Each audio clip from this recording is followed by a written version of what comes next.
ছেলে মেয়ে স্ত্রী পুত্র সন্তান সন্ততি টাকা পয়সা আমরা মনে করি আমাদের অনেক কাজে আসবে, তাই না?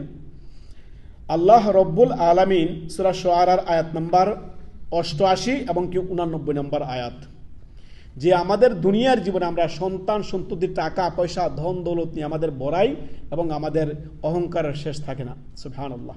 আল্লাহ রব্বুল আলামিন আয়াত নাম্বার 88 আল্লাহ তাআলা বলেন, ইয়াউমা লা ইয়ানফাউ মালুন ওয়ালা বানুন, সেই দিন তার আপনার সন্তান সন্ততি কোনো বিন্দু এক পয়সার কাজে তার আসবে না। এই যে সন্তান নিয়ে ছেলে মেয়ে নিয়ে দুনিয়ার টাকা পয়সা ধন দৌলত নিয়ে এত বড়াই এত অহংকার, এই অহংকার জাররা পরিমাণ তার সেদিন কোনো কাজে আসবে না।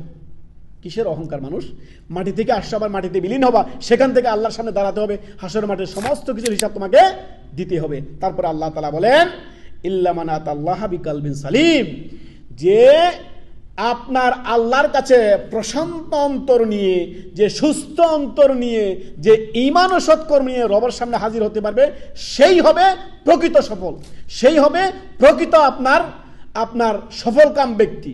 অতএব টাকা পয়সা ধন দৌলত দিয়ে দুনিয়ার অর্থবিত্ত দেখে ধোঁকা খাওয়ার কিছু নেই।